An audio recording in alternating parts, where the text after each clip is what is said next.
The Eldridge Files.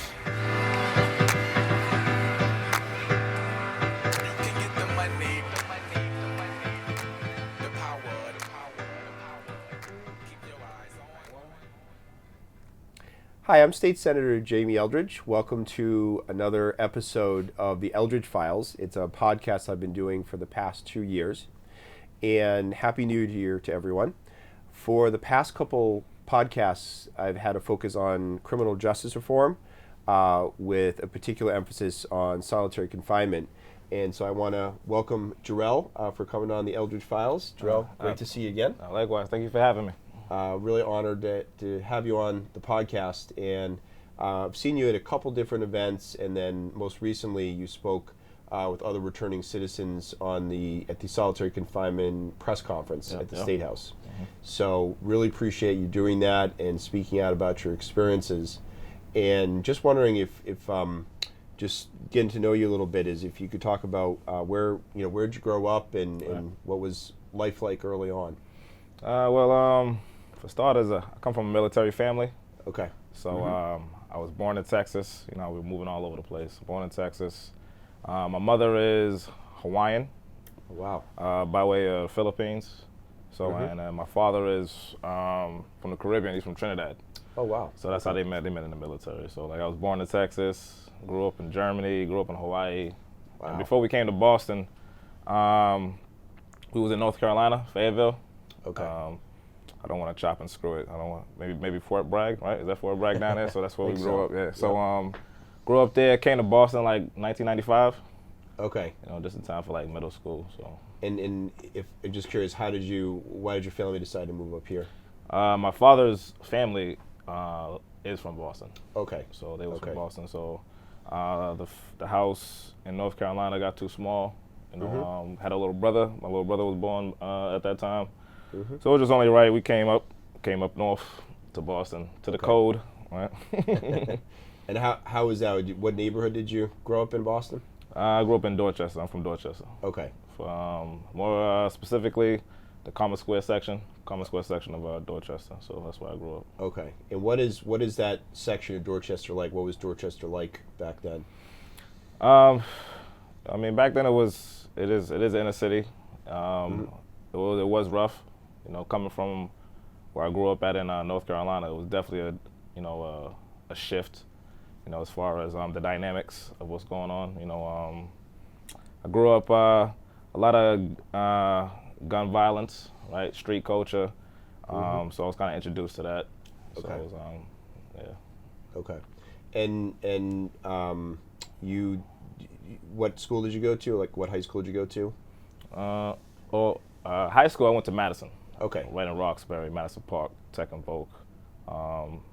Actually learned something there, electricity. That's where I picked up electricity. Oh, okay. From. And in middle school, I went to Woodrow Wilson. I think it's Okay. still there. I think Woodrow Wilson's still there. So. And how were the schools, in your opinion? Were they helpful? I mean, school. I have my own opinion on school, on the schooling system. Yeah. You know, to me, they're not really designed to like, you know, keep kids, you know, in the inner city, kind of like focused, you know, sort of like a circus, you know. Or when I was going to school back then. Yeah. Anyways, so like it's sort of like gladiator school in another way. I learned a lot of things from school. Okay. Got exposed to a lot of. But like I said, Madison, I do give Madison its props, being the only vocational school in the area, and a lot of people I know, even myself, learned some trades. Okay. So that was good. You know. And so when you spoke at the press conference, as we've talked about before, you spent about 10 years in prison. Is that correct? Yeah, 10 years. Okay. 10 years And is that county, state, different? Yeah, different county. facilities? In the beginning it was county, and then eventually it was state, all state time. Okay. And talk about what was that experience like, and you know, what were your interactions with like with, you know, other inmates, with guards? What was the experience like? I can't imagine it, but yeah, I mean, I went in young. I think I got locked up 19, maybe 19, 18, around that age. So, you know, I was just the only thing I knew was you know, violence, right? Mm-hmm. So I didn't really know how to like articulate my words yet, or like, so it's like, so I got locked up young. So then mix that with, you know, how the mentality is in there as far as when it comes to guards, or as far as how they're trying to treat people, or how they do treat people. I mean, that's alone a bad mixture. So in the beginning I had it kind of rough. So.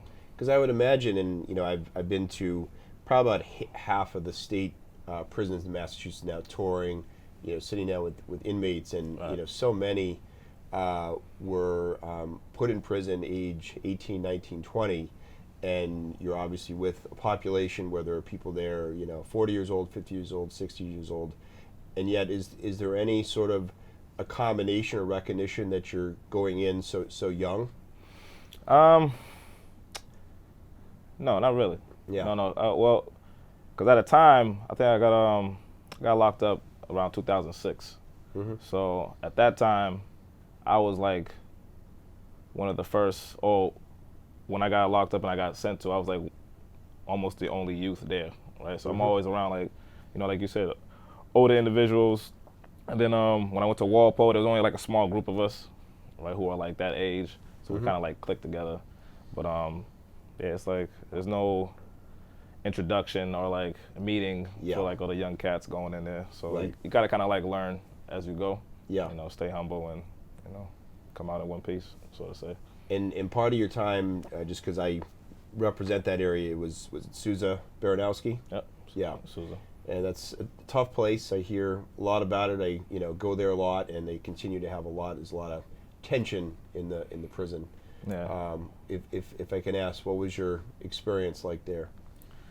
Well, I was in Walpole. At the time, there was two maximum securities in Massachusetts. So I was in Walpole.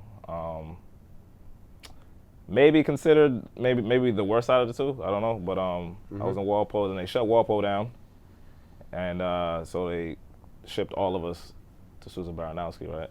So then, as soon as we got there, I'm pretty sure you heard it's all in the paper. Like, it was straight chaos. Yeah. As soon as we got there, COs was all like on guard. Like they was all the way turned up for some reason. So it was like we had to just go through all that chaos and confusion. So it was like it was kind of rough first going there anyway. But Susan Baranowski it has not changed. Yeah. You know, I talked to you know, dudes in there call me. I got family members in there, so it has not changed, not one bit. So it's still the same. You know.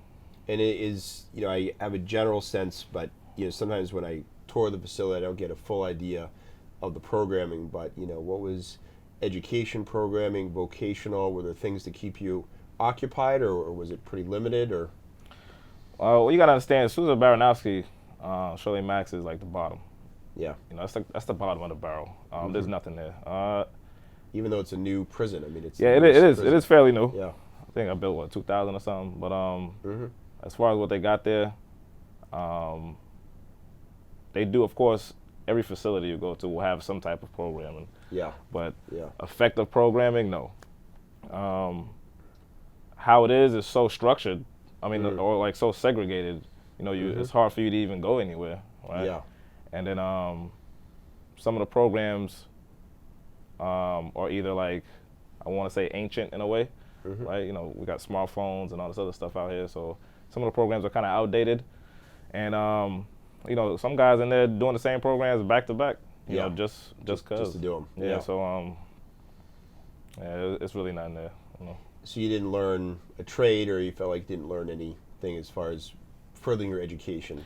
Nah, well, not to you know, talk bad about all the programs. There was one program in there, but it was a volunteer program.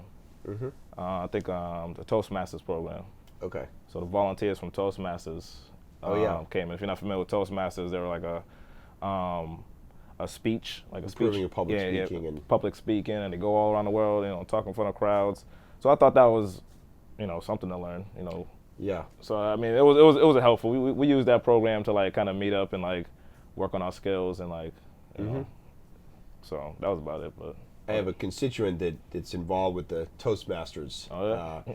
And I will say, having the chance to listen to inmates speak about things like restorative justice or their lives or their experiences, just so impressed with the level of public speaking. Yeah, that's kind of like, well, people kind of like take that for granted, So it's like I got locked up so young, and then, that's like basic, right? Talking in front of somebody, or a job interview, right? How you feeling, or what's going on in solitary confinement, like what we're talking about, like you not be able to speak on that, it's like kind of tough. So it's like I felt like that program kind of broke that ice for me, even though it was like a volunteer program, and so it was good. And I do want to talk about your experiences in solitary confinement, but I am curious. Obviously you're returning citizen now. You've been pretty vocal. I would say an advocate on criminal justice reform. But what are you hoping to do with sort of your experiences and talking about your life as far as now being out in the general public? What would you like to see, and quite honestly, what would you like to see the elected officials or the state do? That's a big question. It is a big question. It's a big question, but like for starters, as far as I want to be sort of like a figure for other people to see, like because there's a lot of individuals, a lot of brothers and sisters out there that are going through what I went through, right, or are going to go through it. You know what I'm saying? So it's like, I want to show and prove that I went through that, right, and it just doesn't stop when you be released, because the damage is done, and there's so much that can be done, right? That's how I feel. So as far as like legislations, of course, like we have yourself pushing the right bills, all the bills that can improve such situations, and I think people feel like it's like a big topic, and it's so vast, and they can't do nothing about it, right? So they kind of get overwhelmed. But it all starts with baby steps. You gotta just find your focus, right? And then chip away at it. Absolutely. And I think we can come together, man, and make some magic happen. As far as that. So. And we passed a major reform last session, but I think certainly what I've learned is there's so much more to be done, and even just implementing the current law. And I was the author of one of the main solitary confinement reforms. And yet, my observations going into the prisons is it's not being fully implemented. Hearing from a lot of inmates that, aren't getting the services that are even required in the law. Crazy, Yeah, it's concerning. I'm wondering if you can talk about it. And again, I can't even imagine what it's like, but what do you have a memory of sort of your first time or times going into solitary confinement? Yeah, I've been in solitary confinement a lot. And there are many stories, Yeah. Might need a whole week here, solitary confinement stories, right? But I do remember the first time I went, and it was actually the first time it was maybe like the first couple of days, because it's bad enough, I got locked up, right? Got convicted, so I got to do my time, right? So understandable. So I remember. I'm in the truck, right? And mind you, it's sideways, so you're in the truck. There's no windows. Yeah. Only the back. So this is the van going into the prison. So going into the prison. So I remember, I can hear it. I can hear the gate opening, and then we come through, and then when I look out the back, I see the gate closing. Right? It's like I'm in a movie, right? So I see the gate closing, and then the CO that was driving us. I'm not sure if he meant to strike fear in us, but he just well, this is the beginning of the end, right? So so I went in there, and we went to intake. I think the next day, right? I got locked up. I got locked up on summer of 06. So the very next day, I'm in like a dormitory intake thing. So it's bunks. It's like a lot of people in there, right? It's hot. So I'm thinking you know what? I'm gonna keep it cool, right? I'm respectful anyway. I come from a disciplined family, right? I'm gonna just stay out the way, show respect, right? Nope. My first encounter with a correctional officer, right, it was just crazy. It was just like, it was so shocking to me, like how he was talking to me, right? Mm-hmm. I was just like, what did I do to this dude, right? I'm like, all right, I understand, okay, cool. So I kind of like brushed that under the rug, but then like just how they treat and their mentality of, talking down on you, right? So it's like eventually, we bumped heads, right? And then it wasn't even nothing crazy. Like, mind you, what I'm saying? I don't know what's going on, so I'm not even trying to do nothing crazy yet, right? So, I'm talking to him, and then he's just like raising his voice, telling me to do this. I'm like, yo, I am sitting over here. What are you talking about, right? Boom. I get slugged to the hole, just for like. And this is like your first day, your second day? Yeah, like my second day. Yeah. Go right to the hole. Just because he could do that, right? Yeah.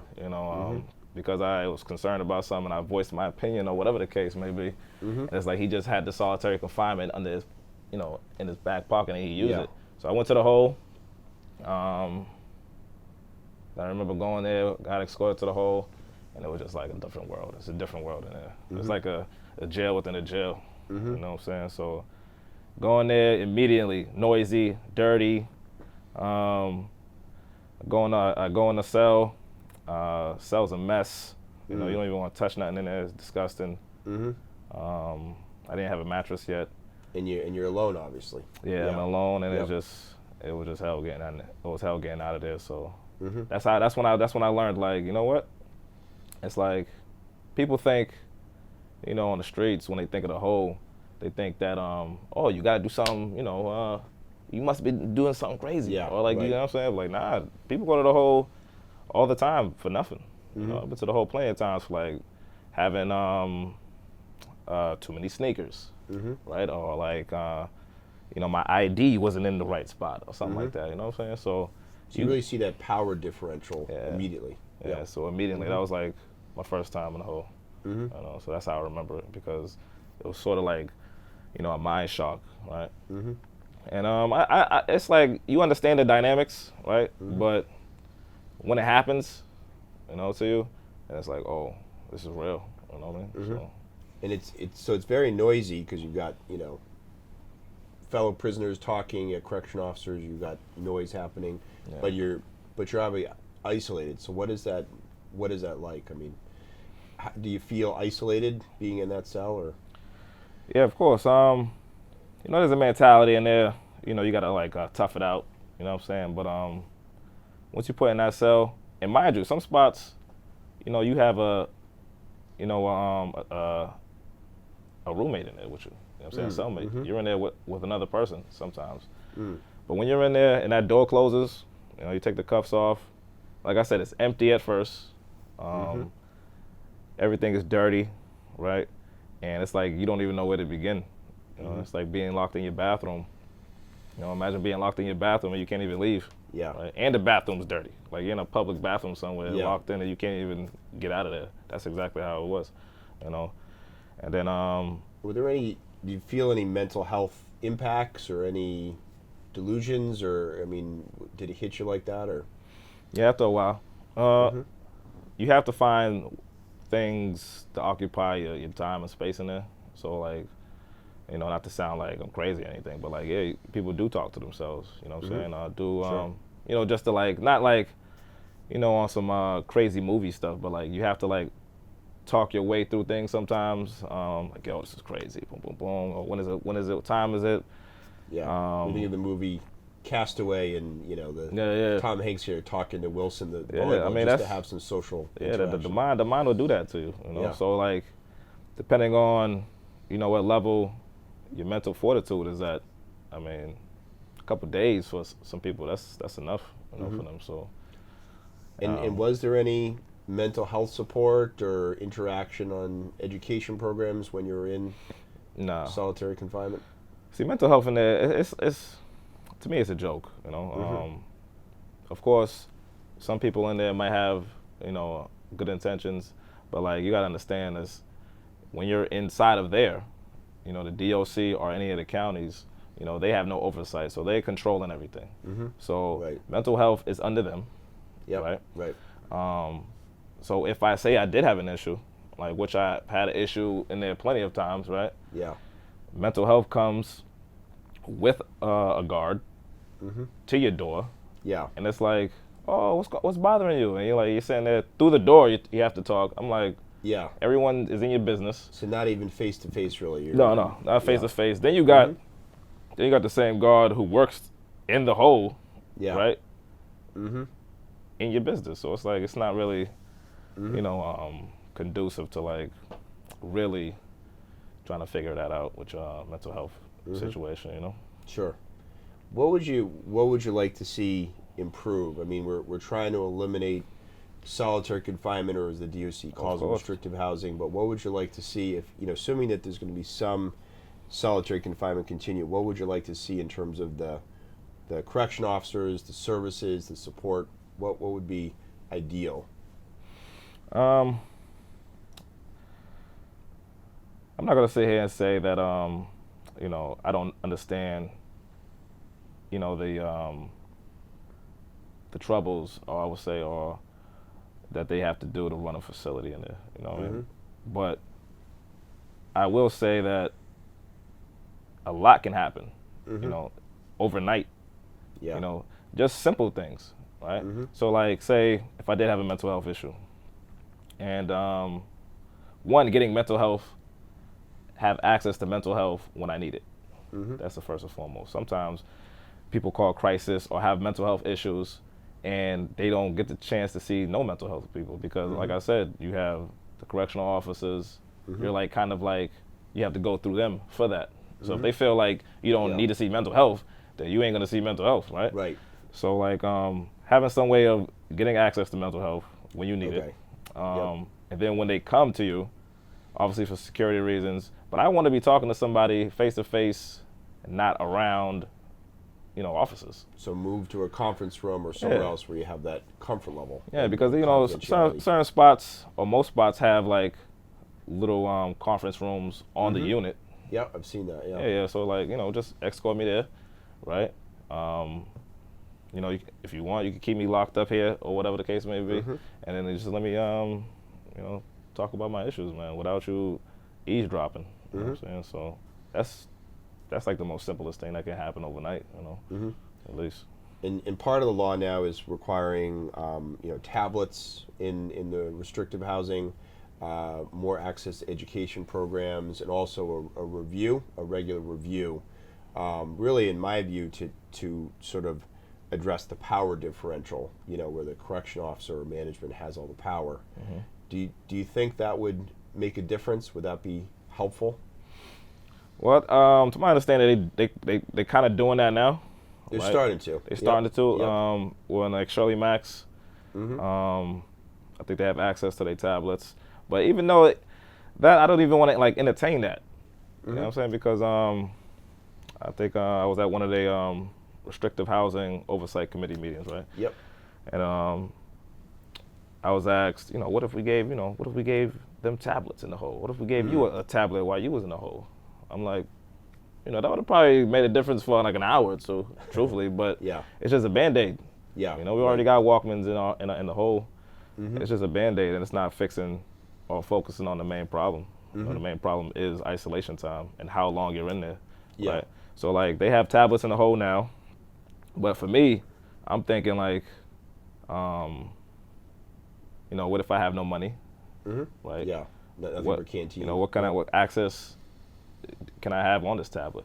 Right? And then what they're doing now, and Shirley Max in the hole, how do you think they charge the tablets? The charge is not in your cell. So therefore you got to go, CO, can you charge my tablet?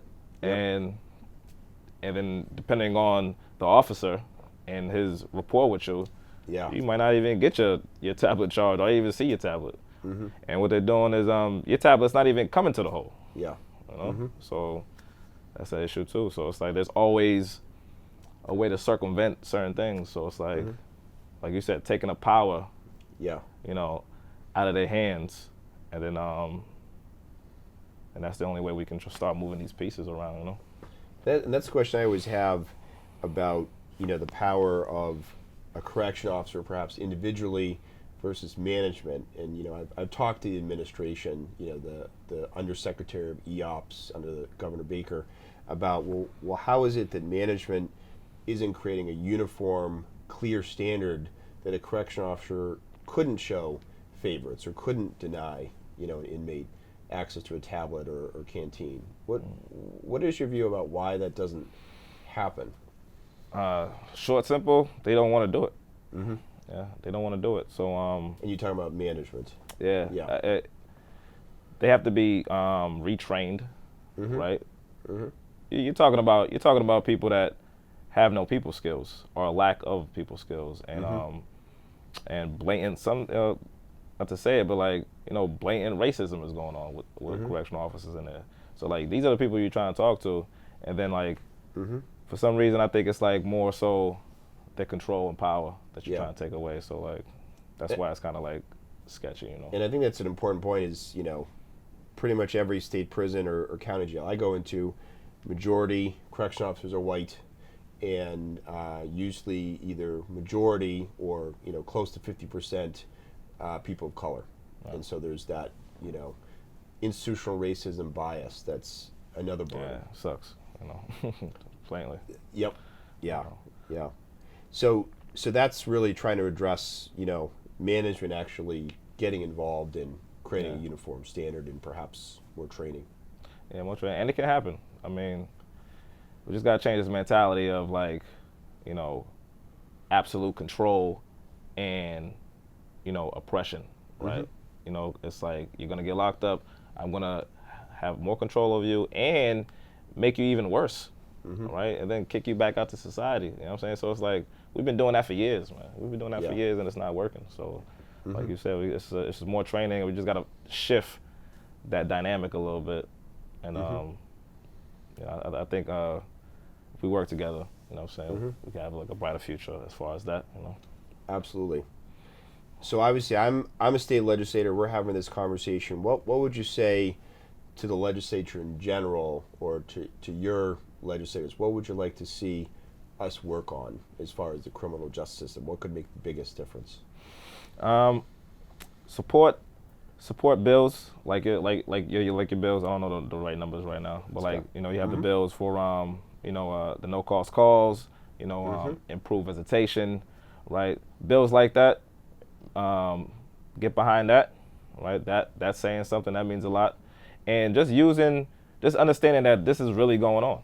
Like mm-hmm. this is not, talking and this is a movie. This is really going on right now. And it's not happening in another state. No, it's happening right here in And Massachusetts. then people are getting tortured.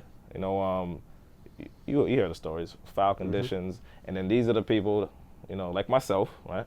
Mm-hmm. Coming back here into these communities, and then so it's what are we gonna do about this, mm-hmm. right? Yeah. So it's really going down. It's really going on. So I feel that, support these legislative bills that are being mm-hmm. passed, and just use whatever power they have, mm-hmm. right? If you had the power to just walk in there one day, just regular visit, mm-hmm. just walk in. Sure. Yeah. You know what I mean? So, and then you'll see. Yep. Just like I said, I didn't see it. I didn't understand it until you really experience it. But walk in there, see what's going on, and then see for yourself. Sure. Well, I appreciate your advocacy, and clearly there's an impact happening, but there's so much more to be done. Of course. So I really want to thank you for speaking out. I know that can be a very difficult thing, for a returning citizen, but thank you so much for coming on the Eldridge Files. It's always an honor. Thank you for having me, man. See you. Mm-hmm. So thanks very much, Jurrell. All right, thank you for having me. Yeah, and thanks for watching another episode of Eldridge Files, and please stay tuned for future episodes. Thank you.